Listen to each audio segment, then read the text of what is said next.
5 फुटापेक्षा मोठा टायर कधी बघितला आहे का? चला तुम्हाला दाखवते. आज आहे आमच्या कॅनडा ट्रिपचा मोस्ट एक्साइटिंग डे. आम्ही जाणार आहोत कोलंबिया आईसफील्ड पार्कवेला ग्लेशियरवरती. येस, आणि हे कोलंबिया आईसफील्ड पार्कवे आहे जॅस्पर आणि बॅम्फच्या मध्यभागी.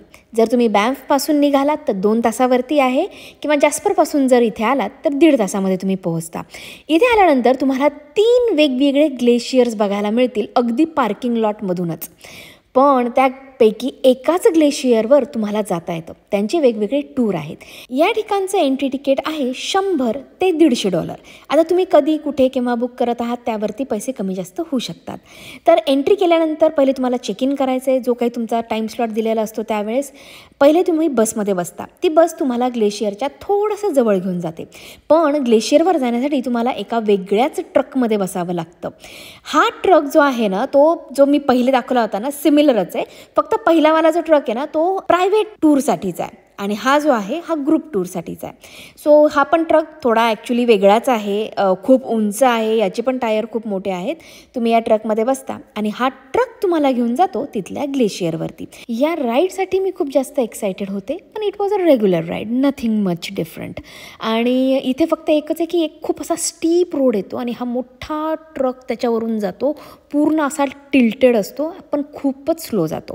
फरक फक्त एवढा आहे की हा ट्रक त्या ग्लेशियरच्या वरसुद्धा चालतो. ग्लेशियरवरती उतरल्यानंतर तुम्ही तिथे वॉक करा, फिरा, अर्धा तास वेळ असतो, फोटो बिटो काढून घ्या.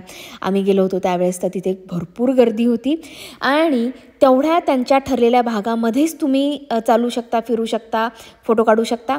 आणि अर्ध्या तासानंतर परत तुम्ही त्या ट्रकमध्ये बसायचं, आणि तो ट्रक परत तुम्हाला बसकडे घेऊन येतो, आणि तीच बस तुम्हाला परत घेऊन जाते स्काय वॉकला. सो त्यांनी ना एक स्काय वॉक बनवलेला आहे एका माउंटनवरती. तर ऑफकोर्स खाली काचेचा असा कर्व आहे यू शेपमध्ये, आणि त्यावरती तुम्ही वॉक करायचं. आम्ही गेलो होतो ना त्यावेळेस थोडासा पाऊस पडत होता, त्यामुळे ते तेवढं स्पष्ट दिसलं नाही आहे. पण it's fun and it's worth it. जर तुम्ही कॅनडामध्ये बॅम्फ ट्रिप प्लॅन करत असाल तर Icefield Parkway is a must.